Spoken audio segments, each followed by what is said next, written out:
नमो लोये सौहरिहन्ताणम् नमो लोये सौहृदानम् नमो लोये सौभागिर्यानम् नमो लोये सौज्यायानम् नमो लोये सौत्रिकावती सावनम् ओंकारमिन्दु संयुक्त नित्यम् जायन्ति योगिनः कामदम् औषधम् च ओंकाराय नमो नमः मङ्गलम् भगवान् मङ्गलम् गौतमो मंगलम कुंकुंडारी उजेन्द्रमोसु मंगलम नमः समरिसाराय स्वानुभूत्या चकास्ते स्वभावाय भवाय सर्वाणा विभाव नियुद्ध निराधार।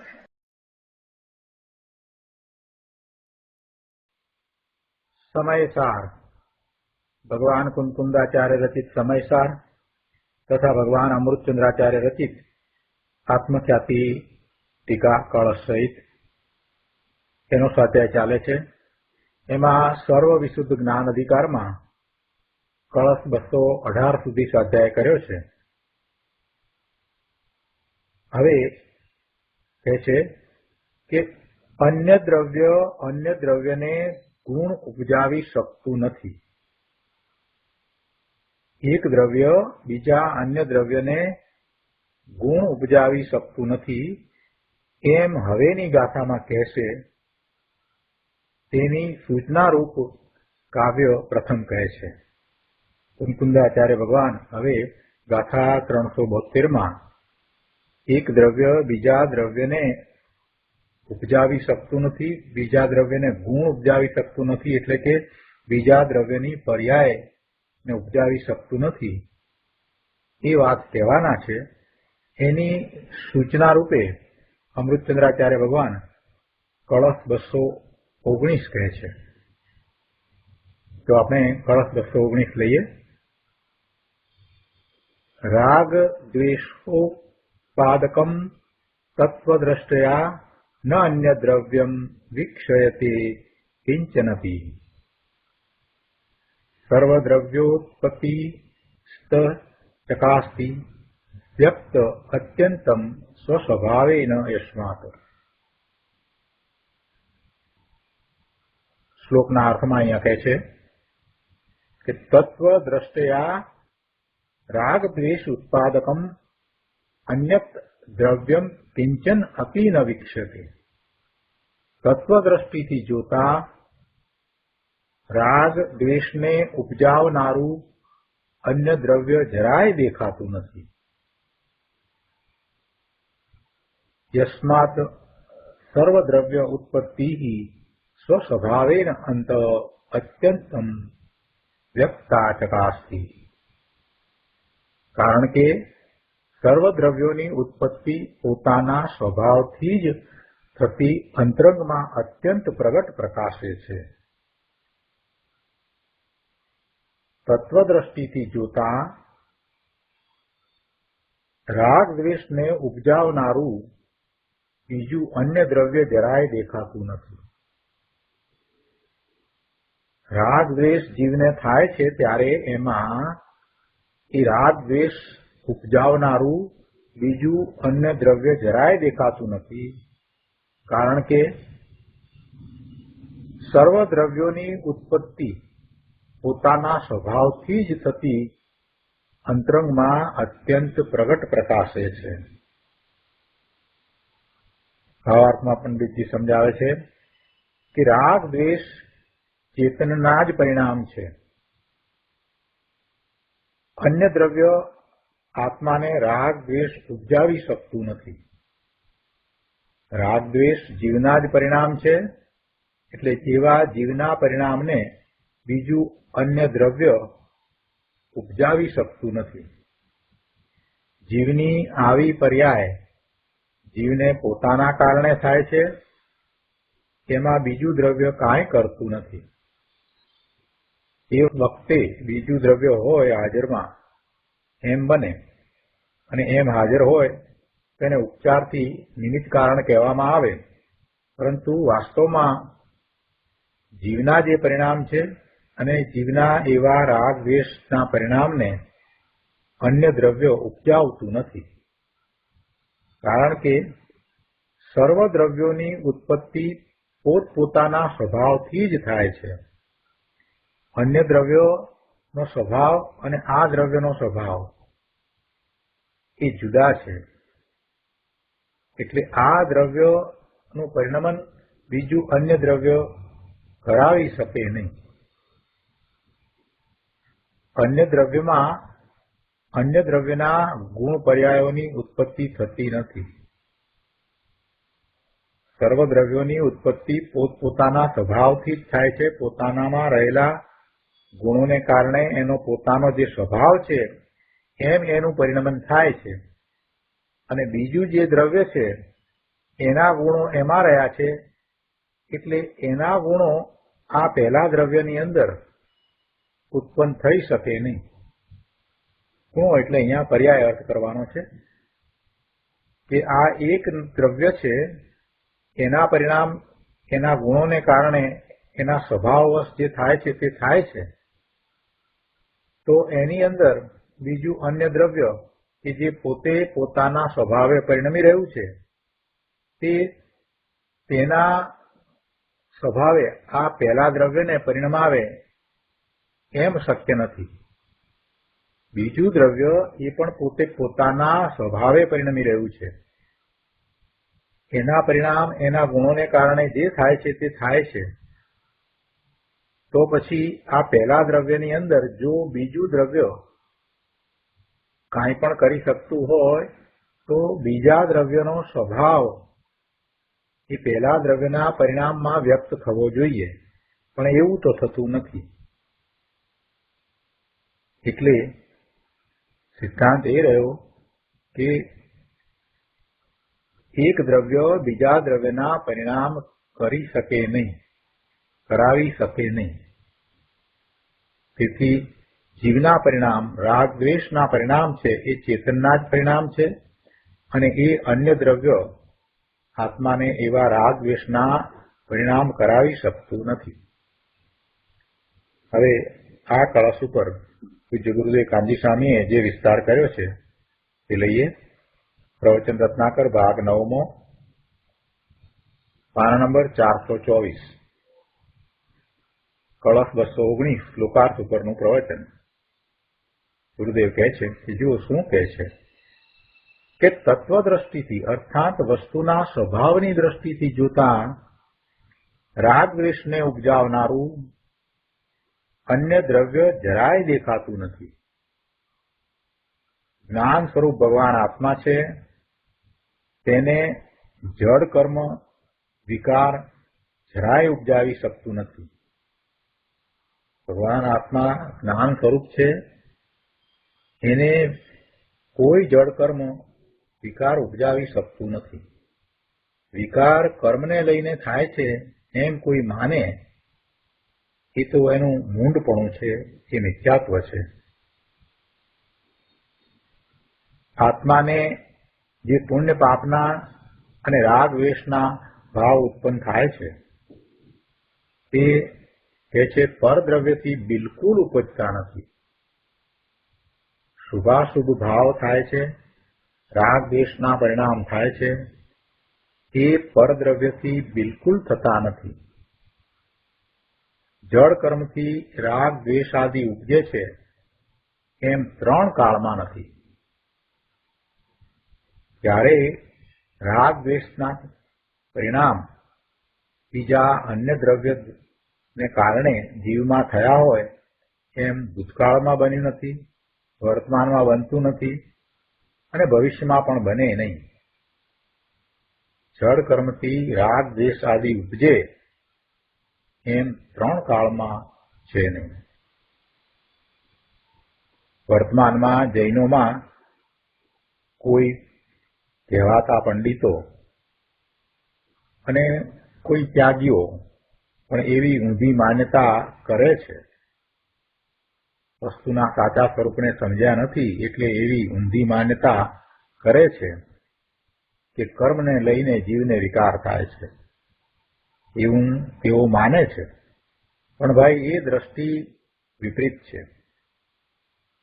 જરા વિચાર તો કર કે આચાર્ય ભગવાન શું કહે છે, એના ઉપર તો જરાક વિચાર કર. આચાર્ય ભગવાન કહે છે કે તત્વ દ્રષ્ટિથી જોતા રાગ દ્વેષને ઉપજાવનારું કર્મ આદિ પરદ્રવ્ય જરાય દેખાતું નથી.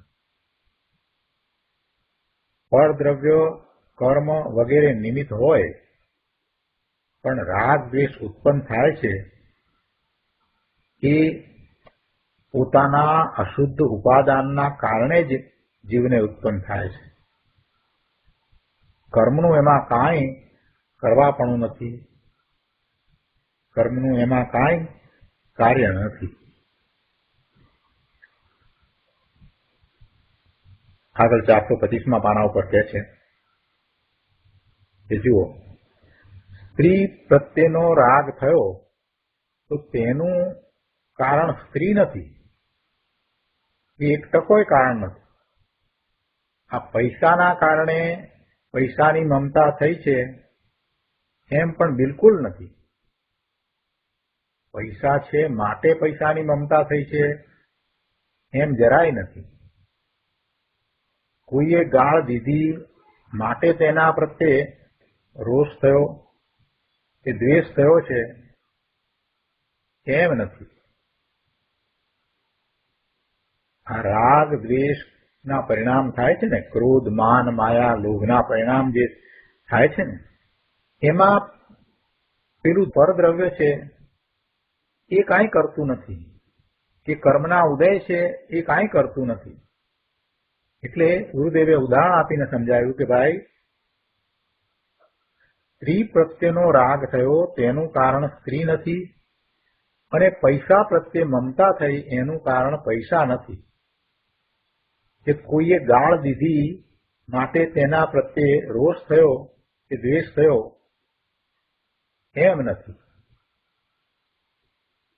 કેમ કે એ બધા પરદ્રવ્ય પોતે પોતાનામાં રહ્યા, પોતે પોતાનું પરિણમન કરે છે. જળ કર્મના ઉદય છે એ પણ જળમાં રહ્યા.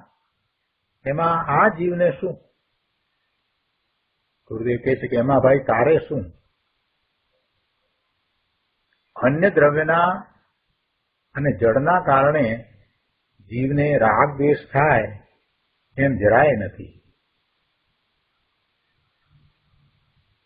કોઈ વળી કહે છે કર્મના ઉદયનું નિમિત્ત આવે તો વિકાર કરવો જ પડે.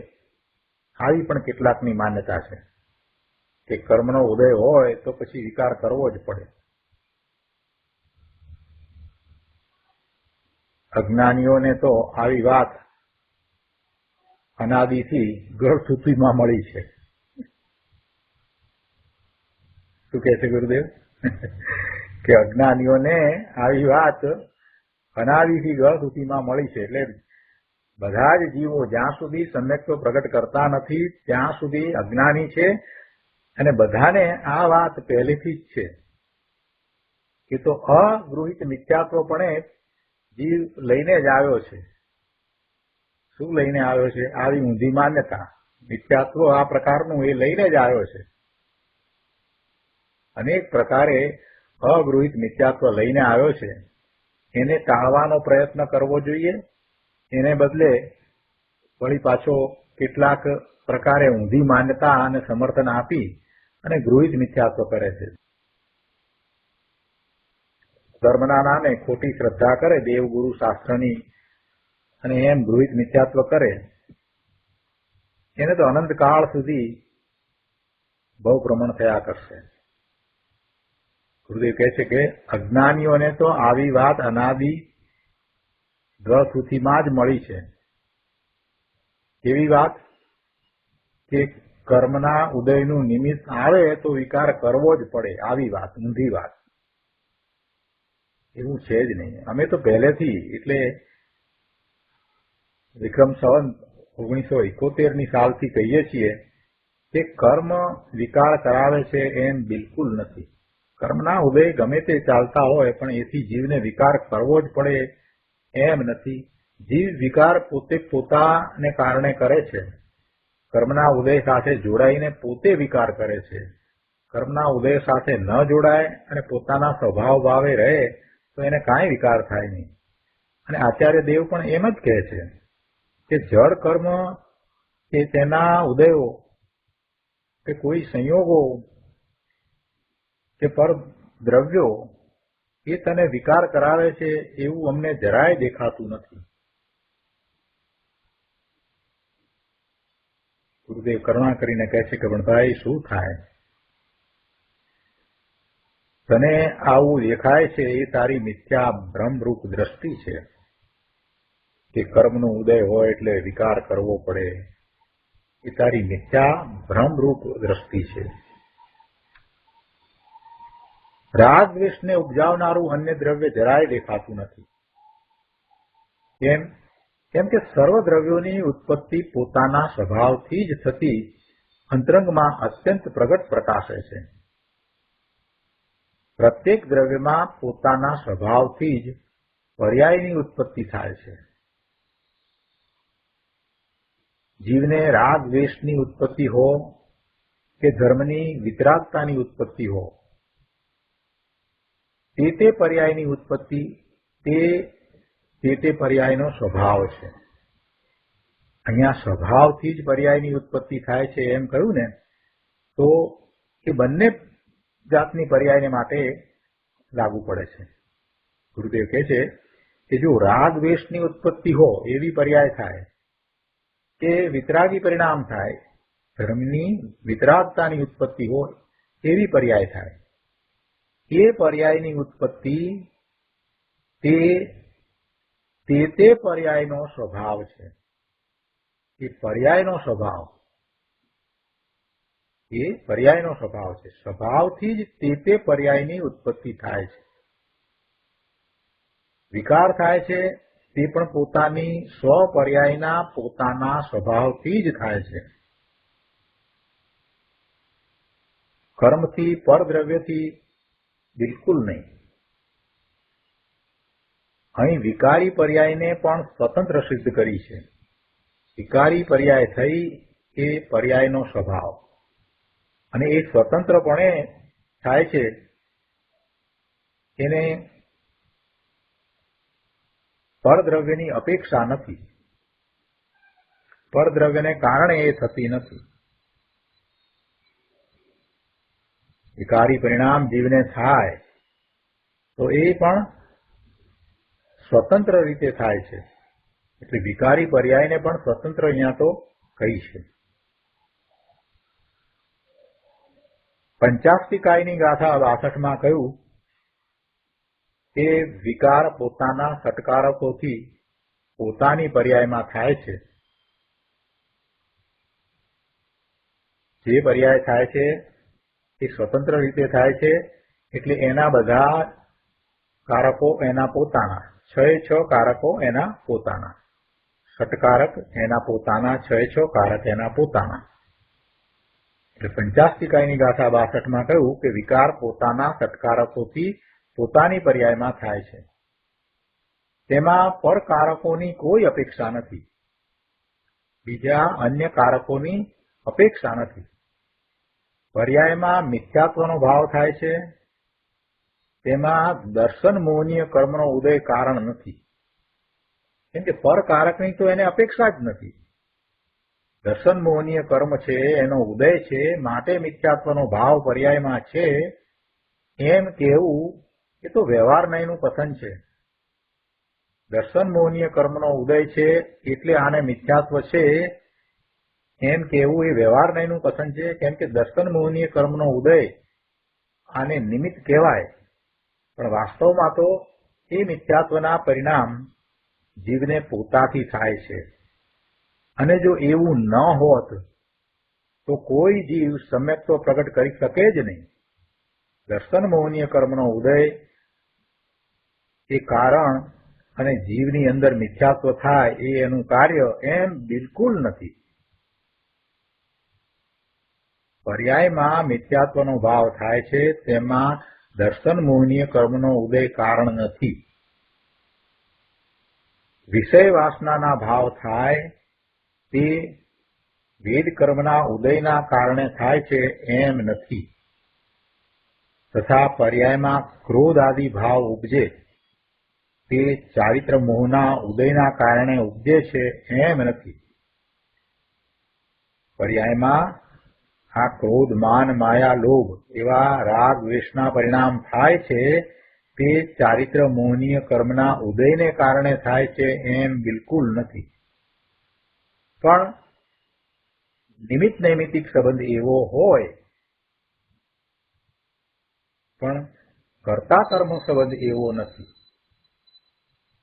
ચારિત્ર મોહનીય કર્મનો ઉદય કરતા થઈ અને જીવને એવા ક્રોધ, માન, માયા, લોભ ના પરિણામ કરે એવું કાર્ય જીવમાં કરે એમ થાય નહીં.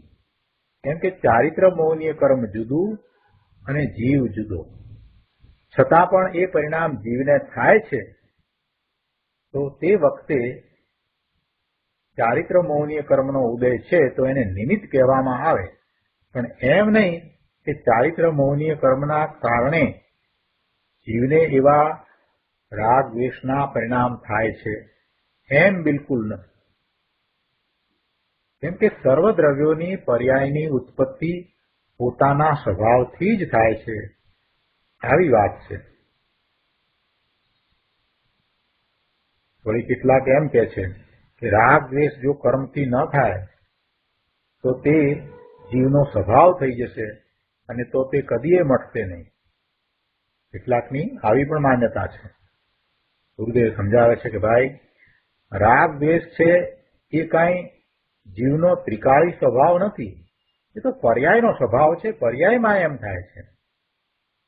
રાગ દ્વેષ છે એ કાંઈ જીવનો ત્રિકાળી સ્વભાવ નથી. જીવના ત્રિકાળી સ્વભાવમાં, શુદ્ધ એક ચૈતન્ય ભાવમાં, નાયક ભાવમાં રાગ દ્વેષ નથી. અને તે રાગ દ્વેષનું કારણ પણ જીવના સ્વભાવમાં નથી. અહીં તો જીવને જે રાગ દ્વેષ થાય છે તે તેનો પર્યાય સ્વભાવ છે એમ વાત છે. જીવને જે રાગ દ્વેષ થાય છે તે તેનો પર્યાય સ્વભાવ છે.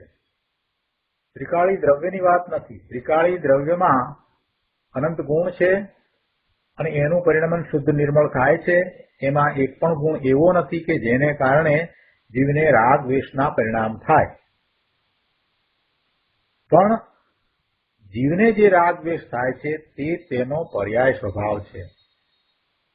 અજ્ઞાન અવસ્થામાં જીવને રાગ દ્વેષ થાય છે, એ પર્યાયમાં થાય છે અને એ પર્યાય સ્વભાવ છે. રાગ દ્વેષ થાય તેમાં કર્મ વગેરે પરદ્રવ્ય કાંઈ કરે છે કે પરદ્રવ્યના કારણે થાય છે એમ નથી. અહીંયા એ વાત સમજાવવી છે કે ભાઈ, રાગ દ્વેષ થાય તેમાં કર્મ વગેરે પરદ્રવ્ય કારણ નથી એમ અહીંયા સિદ્ધ કરવું છે. રાગ દ્વેષ ઉત્પન્ન થાય છે તે સ્વભાવથી જ ઉત્પન્ન થાય છે એમ કહ્યું એટલે કેટલાકને એમ થઈ જાય કે રાગ દ્વેષ સ્વભાવથી થાય એટલે જીવનો એ સ્વભાવ છે, આત્માનો એ સ્વભાવ છે, તો પછી હંમેશ થવા જોઈએ. પણ એમ નથી વાત કે જીવનો સ્વભાવ એટલે એ તો પર્યાયના સ્વભાવની વાત અહીંયા તો કરી છે. એ પર્યાયનો સ્વભાવ છે. રાગ દ્વેષ ઉત્પન્ન થાય છે તે સ્વભાવથી જ ઉત્પન્ન થાય છે એમ કહ્યું એ પર્યાય સ્વભાવની વાત છે. અને તેથી તે ત્રિકાળી જ્ઞાયકના લક્ષ્ય મટી શકે છે. પર્યાય સ્વભાવની વાત છે, પર્યાયમાં થાય છે, તેથી જ્ઞાયકનું લક્ષ્ય કરતા એવા રાગ દ્વેષ ઉત્પન્ન થતા નથી. આવી લોકોને ખબર નહીં એટલે પછી પોતાની મતિ કલ્પનાએ અર્થ કરે અને એમ કરતા મિથ્યાત્વ થાય. વળી કોઈ કહે છે કે વિકાર થાય તે ક્યારેક એટલે કથનચિત આત્માથી અને કથનચિત કર્મના ઉદયથી થાય છે એમ અનેકાંત છે. કેટલાક પછી પોતાની બુદ્ધિ પ્રમાણે આવો પણ અર્થ કરે કે આ રીતે અનેકાંત. આત્માથી પણ ક્યારેક વિકાર થાય અને ક્યારેક કર્મના ઉદયથી પણ થાય, એવું અનેકાંત. અરે ભાઈ, આ અનેકાંત નથી. આવું અનેકાંત ક્યાંથી લાવ્યો? એ મિથ્યા અનેકાંત છે બાપુ. વિકાર પોતાના સ્વભાવથી જ થાય છે અને કર્મથી પરથી નહીં એમ સમ્યક અનેકાંત છે. વિકાર પોતાના સ્વભાવથી જ થાય છે, પર્યાય સ્વભાવથી જ થાય છે, અને કર્મથી પણ નહીં, પરથી પણ નહીં એમ સમ્યક અનેકાંત છે. પર્યાયમાં રાગ દ્વેષ આદિ ઉત્પન્ન થાય છે તે તેની જન્મ ક્ષણ છે. તે કાળે તે પોતાથી જ ઉત્પન્ન થાય છે. તેને પરદ્રવ્યો કે કર્મ શું કરે?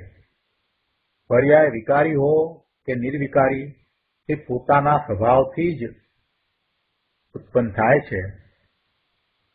અને અહીં સર્વ દ્રવ્યોની અર્થાત પ્રત્યેક દ્રવ્યની ઉત્પત્તિ પોતાના સ્વભાવથી જ થતી અંતરંગમાં અત્યંત પ્રગટ પ્રકાશે છે. શું કહે છે કે પર્યાય વિકારી હો કે નિર્વિકારી, બંને પ્રકારની પર્યાય પોતે પોતાના સ્વભાવથી જ દ્રવ્યમાં ઉત્પન્ન થાય છે.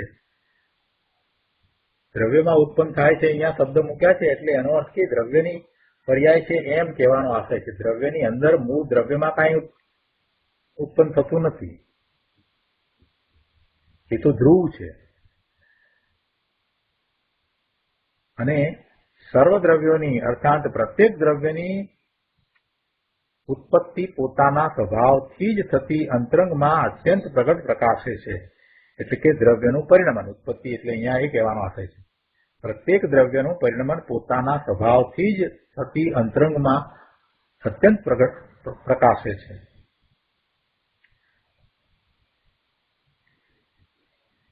સર્વ દ્રવ્યોની અર્થાત પ્રત્યેક દ્રવ્યની ઉત્પત્તિ એટલે કે એના પરિણામ પોતાના સ્વભાવથી જ થતા અંતરંગમાં પ્રગટ પ્રકાશે છે. ત્યારે એ બધે કર્મથી થાય એમ લઈને બેઠો છે. પણ ભાઈ કર્મનું કર્મ કરે ને બીજાનું જીવનું કાંઈ ન કરે. કર્મ કર્મનું કરે, પોતાનું કરે, કર્મ જે થાય તે કર્મને વિશે રહ્યું, પણ જીવને વિશે કર્મ દ્વારા કાંઈ ન થાય. કર્મ કર્મનું કરે પણ જીવનું કાંઈ ન કરે. આવે છે ને કે કર્મ બિચારે કૌન ભૂલ મેરી અધિકારી, અગ્નિ સહી ગનઘાત લોહ કી સંગતિ પાઈ. કર્મ તો જડ છે અને વિકાર પોતાની ભૂલ છે. કર્મ તેનું કારણ નથી અને આમ છે છતાં વિકાર થાય એમ માનવું, એટલે કે કર્મથી વિકાર થાય એમ માનવું કે અનીતિ છે. જીન આજ્ઞા માને તો આવી અનીતિ સંભવે નહીં.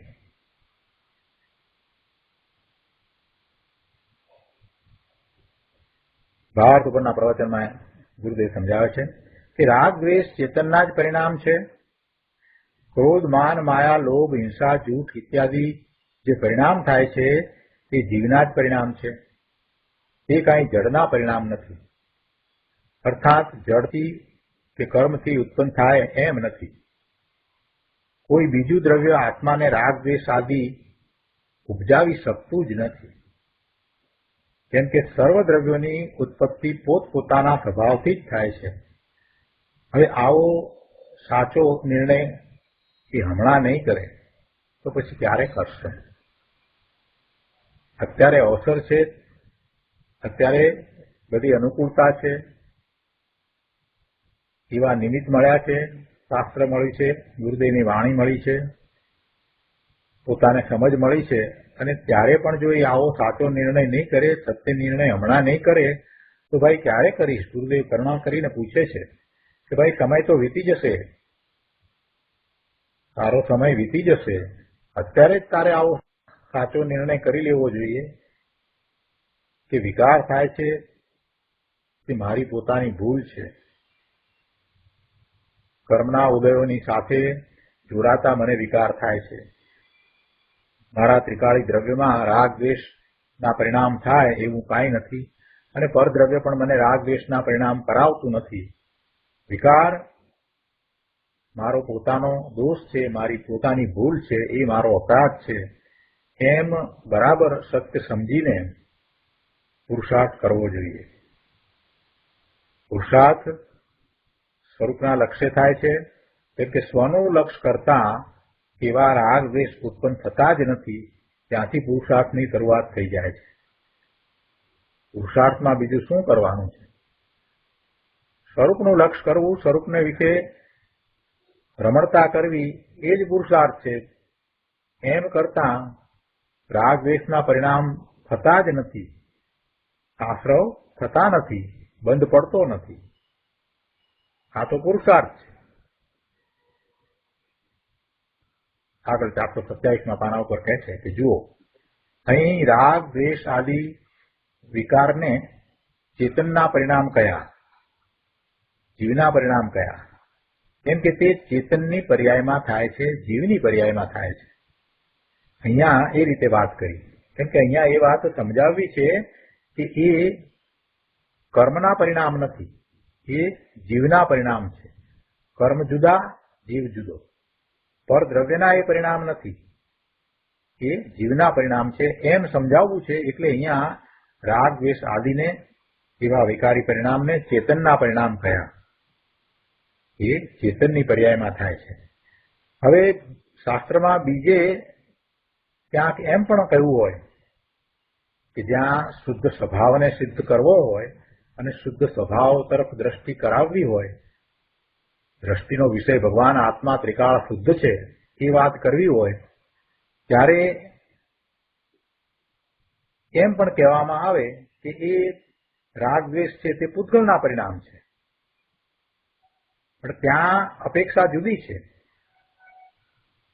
બીજે જ્યાં શુદ્ધ સ્વભાવને સિદ્ધ કરવાની વાત હોય અને સ્વભાવનો એટલે ધ્રુવનો આશ્રય કરાવવાનું પ્રયોજન હોય કે ભાઈ ધ્રુવનો આશ્રય કર, શુદ્ધ નહીંથી જેવું જીવનું સ્વરૂપ છે એવા સ્વરૂપનો આશ્રય કર, એમ જયારે વાત કરવી હોય ત્યારે પછી શુદ્ધ નહીંથી જેવું દ્રવ્ય છે એ દર્શાવવું છે. તો ત્યાં એમ કહેવામાં આવે કે આ રાગ દ્વેષના પરિણામ છે એ પૂતગલના પરિણામ છે, એ જીવના પરિણામ નથી, એમ કહેવામાં આવે. કેમ કે ત્યાં જે જીવ દર્શાવવો છે એ શુદ્ધ છે અને એવા શુદ્ધનું લક્ષ્ય કરતા, એનો આશ્રય કરતા નિર્મળ પરિણામ થાય છે. એટલે આશ્રય કરવો છે તો કોનો આશ્રય કરવો એ સમજાવવું હોય ત્યારે આત્માનું શુદ્ધ સ્વરૂપ કેવું છે એ સમજાવવામાં આવે. અને જે બદલાતું નથી, જે ધ્રુવ, જે કાયમ એક સરખું રહે છે, એની ત્યાં વાત કરવામાં આવે અને એનો આશ્રય કરવાનું કહેવામાં આવે. એટલે ત્યાં શુદ્ધ સ્વભાવ દર્શાવવો છે કે જે દ્રષ્ટિનો વિષય છે અને ધ્રુવનો આશ્રય કરાવવાનું પ્રયોજન હોય, ત્યાં આ રાગ દ્વેષના પરિણામ છે એને પૂતગલના પરિણામ કહ્યા છે. એટલે જે પ્રમાણે જે અપેક્ષા હોય તે પ્રમાણે સમજવું જોઈએ. જ્યાં જે વિવક્ષા હોય તે યથાર્થ સમજવી જોઈએ. જેને સ્વભાવની ધ્રુવની દ્રષ્ટિ થઈ તેને પોતે વ્યાપક અને નિર્મળ પર્યાય એનું વ્યાપ્ય છે.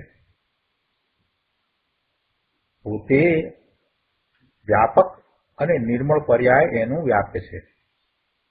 સ્વભાવની દ્રષ્ટિ થઈ ત્યારે પોતે વ્યાપક અને નિર્મળ પર્યાય એનું વ્યાપ્ય છે. નિર્મળ પર્યાય એના પરિણામ છે. સ્વભાવની ધ્રુવની દ્રષ્ટિ થઈ. વિકાર એનું વ્યાપ્ય નથી, નિર્મળ પર્યાય એનું વ્યાપ્ય છે. કેમ કે પોતે શુદ્ધ છે, પોતે ત્રિકાળ શુદ્ધ છે અને એની દ્રષ્ટિ થતા જે પરિણામ થાય છે તે નિર્મળ પરિણામ થાય છે. એટલે કે છે કે જેને સ્વભાવની ધ્રુવની દ્રષ્ટિ થઈ તેને પોતે વ્યાપક અને નિર્મળ પર્યાય એવા પરિણામ, વિતરાગી પરિણામ એ એનું વ્યાપ્ય છે. વિકારી પરિણામ, વિકાર એ એનું વ્યાપ્ય નથી. અને એ અપેક્ષાથી પૂતગલના પરિણામ તરીકે રાગ દ્વેષને કહ્યા. એનું વ્યાપ્ય નિર્મળ પરિણામ છે અને વિકાર એટલે રાગ દ્વેષ છે એ એનું વ્યાપ્ય નથી. એટલે પછી રાગ દ્વેષને પૂતગલના પરિણામ કહ્યા. પણ અહીંયા વાત બીજી છે. અહીંયા એ સમજાવવું છે કે આ રાગ દ્વેષ આદિ વિકાર જે થાય છે એ જીવના પરિણામ છે, અજ્ઞાન અવસ્થામાં થતા જીવના પરિણામ છે. એવા વિકારી ભાવ જીવની દશામાં થાય છે, માટે એને જીવના પરિણામ કયા છે. એવો સ્વીકાર કરવો જોઈએ. એવો સ્વીકાર કરતા પોતે અપરાધી છે, પોતે દોષી છે, પોતાની આ ભૂલ છે એમ સમજમાં આવે છે. અને પછી એવા પરિણામ ન થાય એ માટે શું કરવું એવો પ્રશ્ન થાય છે. અને એના ઉત્તર રૂપે પછી આચાર્ય ભગવાન એમ કહે છે કે તું તારા સ્વભાવ ભાવે પરિણમે તો તને રાગ દ્વેષના પરિણામ થાય નહીં. તું અજ્ઞાન ભાવે પરિણમે છે માટે તને રાગ દ્વેષના પરિણામ થાય છે. તો તું તારા પોતાના સ્વભાવનું લક્ષ કર. એમ કરતા તું જ્ઞાન ભાવે પરિણમીશ તો રાગ દ્વેષ ઉત્પન્ન થશે નહીં.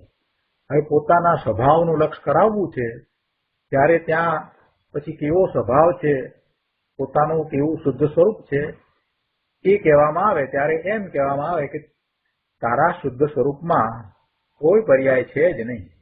તું ત્રિકાળ શુદ્ધ છો, ધ્રુવ છો અને એનું લક્ષ કર.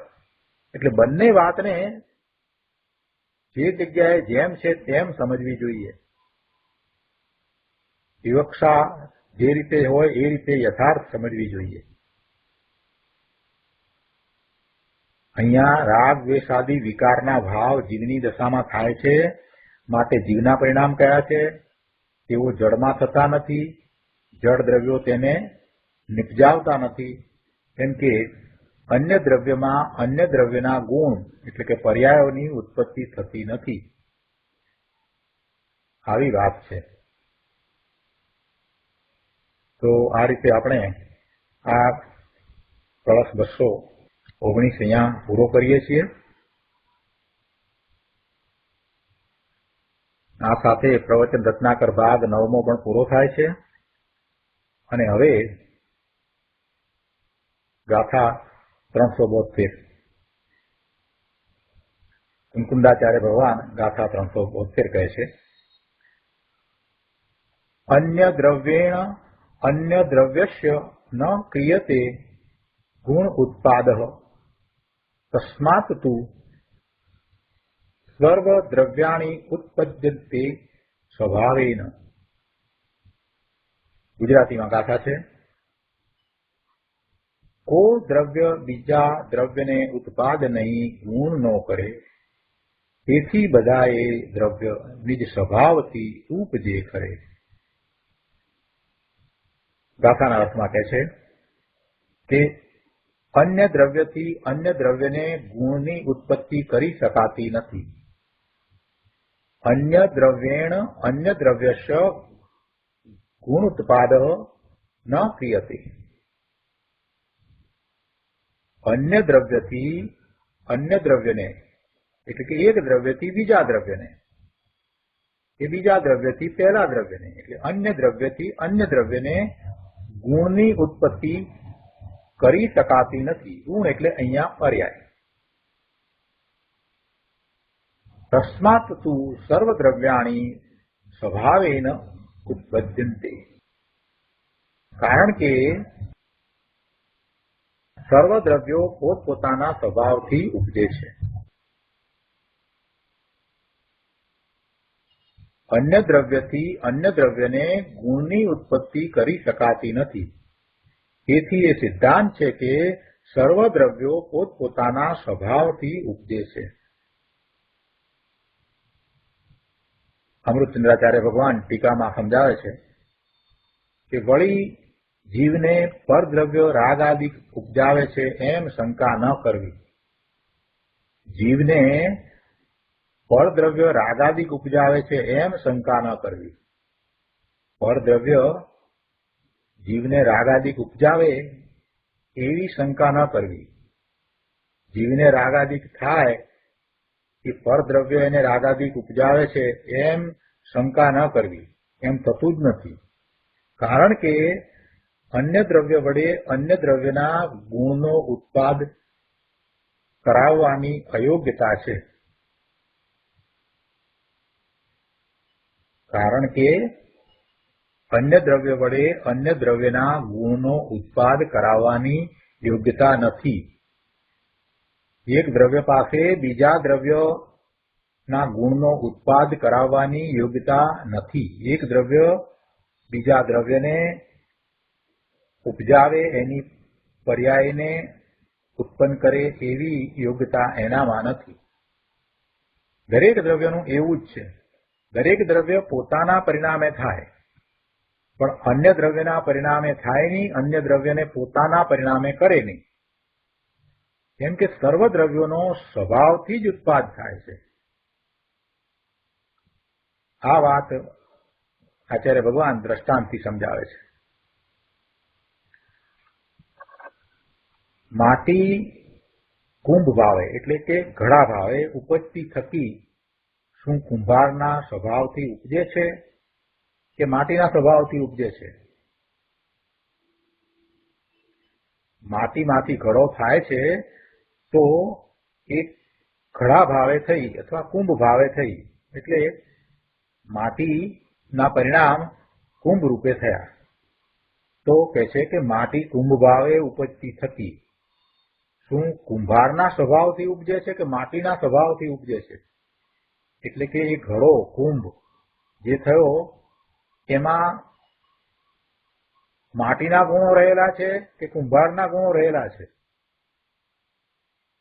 જો કુંભારના સ્વભાવથી ઉપજતી હોય તો જેમાં ઘડો કરવાના અહંકારથી ભરેલો પુરુષ રહેલો છે અને જેનો હાથ ઘડો કરવાનો વેપાર કરે છે, એવું જે પુરુષનું શરીર તેના આકારે ઘડો થવો જોઈએ. માટી પોતાના સ્વભાવે પરિણમી અને ઘડા રૂપે થઈ છે. એ કુંભારના સ્વભાવે પરિણમી અને કુંભારના અહંકાર રૂપે પણ થઈ નથી કે એ કુંભાર સાથે રહેલું જે શરીર, એનો હાથ, જે પૂતગળ હાથ હલે છે, હાથની ક્રિયા થાય છે, એટલે એ હાથનો વેપાર થાય છે, એટલે એ હાથ એ એનું શરીર એના સ્વભાવે પણ થઈ નથી, એના આકારે પણ થઈ નથી. માટી પોતે પોતાના સ્વભાવથી ઉપજી છે. એ ન તો કુંભારના સ્વભાવથી ઉપજી છે કે ન તો એ કુંભારના શરીરના સ્વભાવથી ઉપજી છે.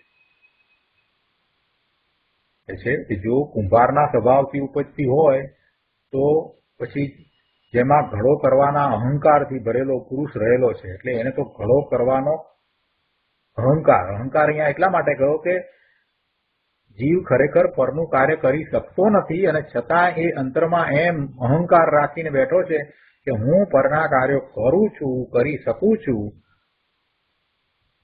એટલે એને અહંકાર કહ્યો. પરના કાર્યો કરી શકતો નથી અને પરના કાર્યો હું કરી શકું છું એવી એની માન્યતા છે અને એમ એ પ્રવર્તે છે. તો એમાં એ માત્ર ભાવ કરે છે, કઈ ખરેખર કાર્ય તો કરતો નથી. જીવ ક્યાં કઈ કામ કરે છે? જીવ કઈ કાર્ય કરે છે? કૃપાળુદેવે પણ કહ્યું કે આત્મા તો એક તણખલાના 2 ટુકડા પણ કરી શકતો નથી. અને અમે તો એમ કહીએ છીએ કે આત્મા તણખલાને સ્પર્શી પણ શકતો નથી. એટલે કુંભારે શું કર્યું? ભાવ કર્યો. કેવો ભાવ કર્યો? કે હું ઘડો કરું. પોતે કરી શકતો નથી છતાં એવો ભાવ કર્યો, મિથ્યા ભાવ કર્યો, એ અહંકાર કર્યો. એટલે અહીંયા આચાર્ય ભગવાને એમ કહ્યું કે એ ઘડો કરવાના અહંકારથી ભરેલો પુરુષ એ કુંભાર. અને બીજી વસ્તુ કે હાથનો વેપાર છે, એટલે કે હાથની ક્રિયા થઈ રહી છે, એ પુરુષનું શરીર. એ બેમાંથી કોઈના પણ આકારે ઘડો થવો જોઈએ, અથવા તો બંનેના આકારે, બંને પ્રમાણે ઘડો થવો જોઈએ. પણ એમ તો થતું નથી. ઘડો તો માટીના ભાવે જ થયો છે, કારણ કે અન્ય દ્રવ્યના સ્વભાવે કોઈ દ્રવ્યના પરિણામનો ઉત્પાદ જોવામાં આવતો નથી.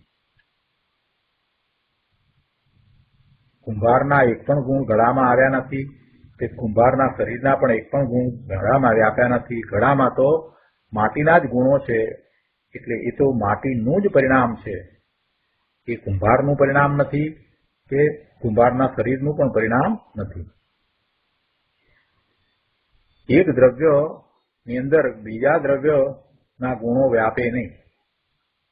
શું કહે છે કે અન્ય દ્રવ્યના સ્વભાવે કોઈ દ્રવ્યના પરિણામનો ઉત્પાદ જોવામાં આવતો નથી. એક દ્રવ્ય, કુંભારના દ્રવ્યનો વિચાર કરીએ તો એ દ્રવ્યના સ્વભાવે આ બીજું દ્રવ્ય એના પરિણામનો ઉત્પાદ જોવામાં આવતો નથી. બીજું દ્રવ્ય માટી, એના પરિણામ એ માટીના રૂપે થાય પણ કાંઈ કુંભાર રૂપે થતા નથી. એમાં ચેતના વ્યાપતી નથી. કુંભાર ચેતન છે, એના સ્વભાવે એ પરિણમે છે, તો એની ચેતના કાંઈ ઘડામાં વ્યાપતી નથી. માટી માટી રૂપે જ વ્યાપે છે. માટી દ્રવ્ય છે, એના પરિણામ એની પર્યાય થાય છે એ માટી રૂપે થાય છે, પણ કુંભારના સ્વભાવ રૂપે થતી નથી. એટલે કહે છે કે જો આમ છે તો પછી માટી કુંભારના સ્વભાવથી ઉપજતી નથી, પરંતુ માટીના સ્વભાવથી જ ઉપજે છે.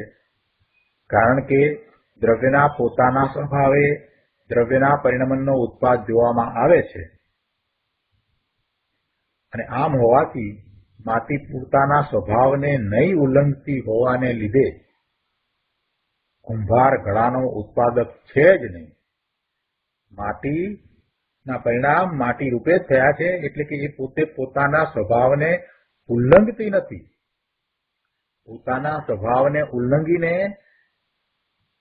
કુંભારના સ્વભાવે એ ઉપજતી નથી. એટલે પોતાના સ્વભાવને નહીં ઉલ્લંઘતી હોવાને લીધે ઘડાનો ઉત્પાદક કુંભાર છે જ નહીં. માટી કુંભ રૂપે ઉપજી છે તો એ પોતાના સ્વભાવને ઉલ્લંઘતી નથી. પોતાના સ્વભાવને ઉલ્લંઘ્યા વિના માટી કુંભ રૂપે કે ઘડા રૂપે ઉત્પન્ન થઈ છે, તો ત્યાં એ માટી જ રહી છે, માટીના જ ગુણો છે, એ પોતાના સ્વભાવને ઉલ્લંઘતી નથી. એનો અર્થ એ થયો કે ઘડાનો ઉત્પાદક કુંભાર નથી, માટી જ એની ઉત્પાદક પોતે જ છે.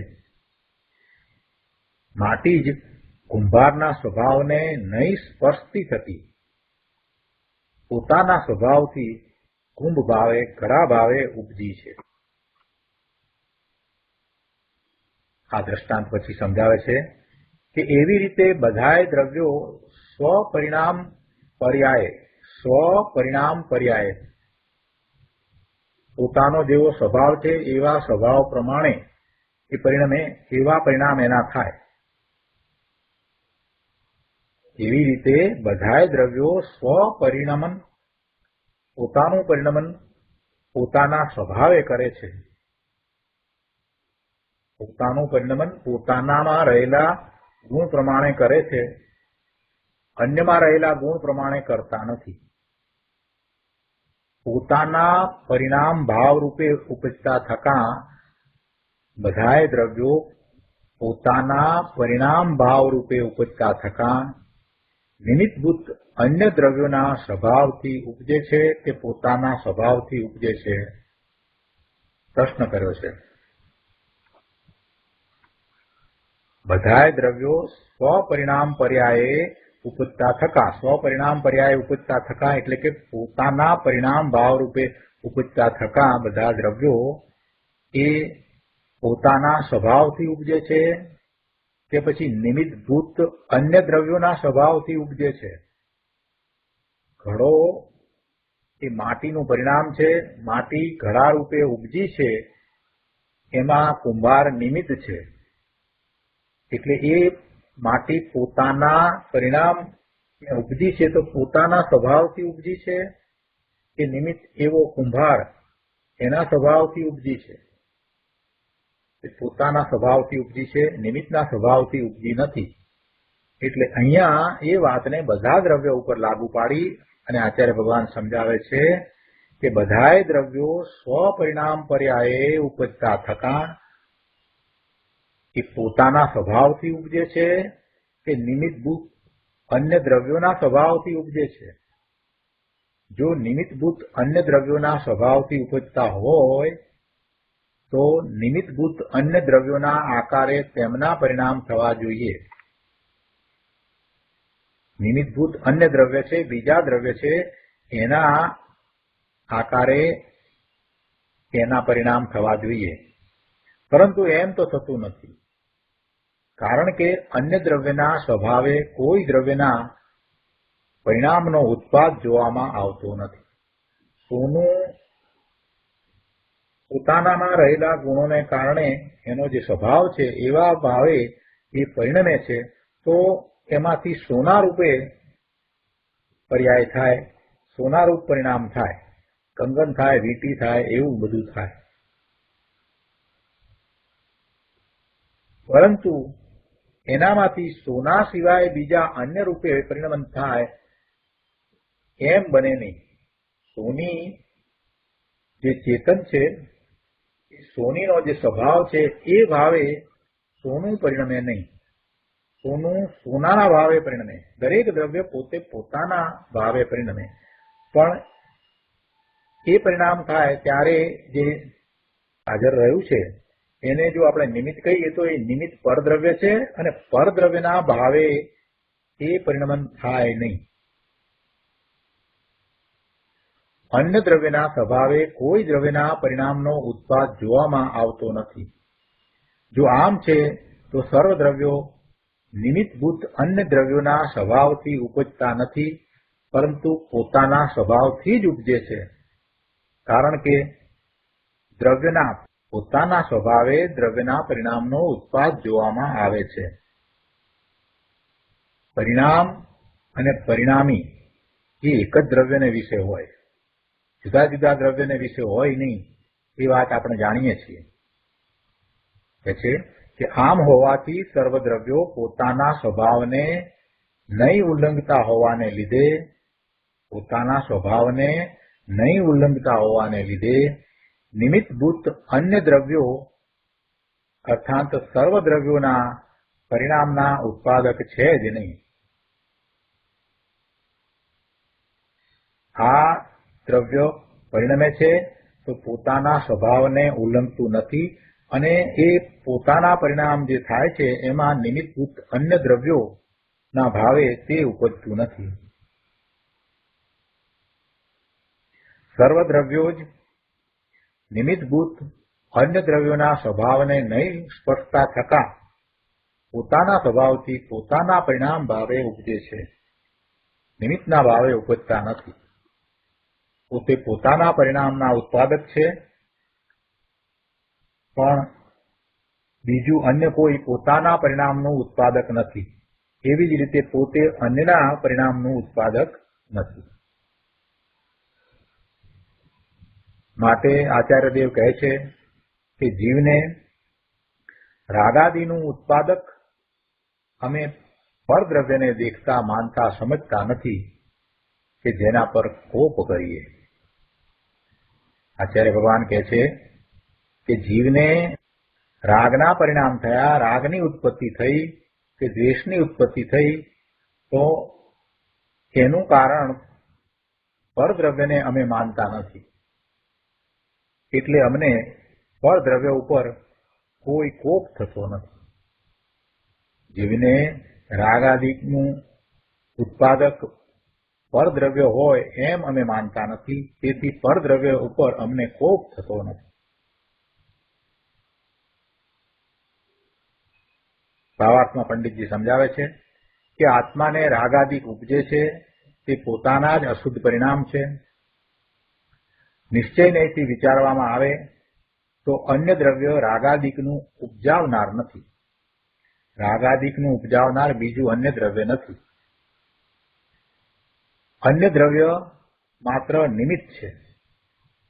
રાગાદિક થયા એનું અન્ય દ્રવ્ય નિમિત્ત માત્ર છે. કારણ કે અન્ય દ્રવ્યને અન્ય દ્રવ્ય ગુણ પર્યાય ઉપજાવતું નથી, એ નિયમ છે.